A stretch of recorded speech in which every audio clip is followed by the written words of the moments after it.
ಏನಪ್ಪ ಸೋಂಬೇರಿಗಳನ್ನು ಅನ್ನೋದ್ರಲ್ಲಿ ಎರಡು ಮಾತಿಲ್ಲ. ಆದರೆ ಸರ್ಕಾರ ಒಂದು 2-3 ಮಂದಿ ಜನ ಅಧಿಕಾರಿಗಳಿಗೆ ಶಿಕ್ಷೆ ಕೊಟ್ಟಿದ್ದಪ್ಪ ಅಂದ್ರೆ ಕೆಲಸ ಮಾಡೋದವ್ರಿಗೆ ನಿಶ್ಚಿತವಾಗಿ ಕೆಲಸ ಜಬರ್ದಸ್ತಾಗಿ ಮಾಡ್ತಾರೆ ಅನ್ನೋದು ಎರಡು ಮಾತಿಲ್ಲದು. ಯಾಕಂದರೆ ಅಧಿಕಾರಶಾಹಿ ವರ್ಗದಲ್ಲಿ ಭಯನೂ ಅಷ್ಟೇ ಇರ್ತದೆ, ರಾಜಕಾರಣದ ಬದಲಾಗಿ ಉದ್ಯೋಗದ ಬದಲಾಗಿ. ಯಾಕಂದರೆ ಆ ಉದ್ಯೋಗ ಬಿಟ್ಟು ಮತ್ತೊಂದು ಉದ್ಯೋಗ ಮಾಡಲಿಕ್ಕೆ ಬರ್ತಿರೋದಿಲ್ಲ ಅವರು.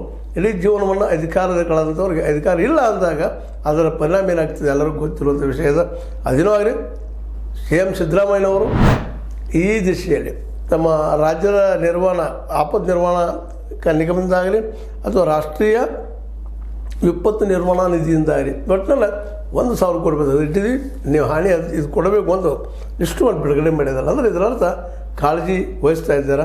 ಅದೇನೋ ಆಗಲಿ ಆರಂಭದಲ್ಲಿನ ಆದಷ್ಟು ಈ ಮಳೆಯಿಂದಾಗುವ ಹೊಳೆ ತುಂಬುವಿಕೆಯಿಂದಾಗುವ ಪ್ರವಾಹ ಮತ್ತು ಗುಡ್ಡಗಳ ಅಲ್ಲಿ ನಿರಂತರ ಮಳೆ ಆಗೋದ್ರಿಂದ ಗುಡ್ಡ ಕುಸಿತವಾಗಿ ಒಂದು ಹೊಸ ಏನಾದರೂ ವ್ಯವಸ್ಥೆಯನ್ನು ಚಿಂತನೆಯನ್ನು ಮಾಡಬೇಕಾಗಿದ್ದ ಈ ನಮ್ಮ ರಾಜ್ಯಗಳ ಮುಖ್ಯಮಂತ್ರಿಗಳ ಕರ್ತವ್ಯ ಅಂತ ತಿಳ್ಕೊಂಡಿದ್ದೀನಿ.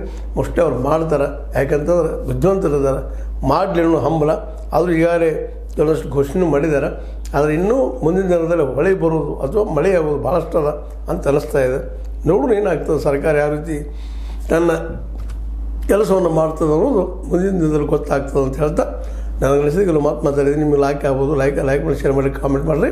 ಜೊತೆ ಸಬ್ಸ್ಕ್ರೈಬ್ ಆಗೋದು ನಿಲ್ಲಿಸಬೇಡ್ರಿ. H16 ನ್ಯೂಸ್ ಅರ್ಥ ತಿಳಿಸಿದ್ದಾರೆ. ಸತ್ಯದ ಕೈಗಿನಲ್ಲಿ ವಂದನೆಗಳು.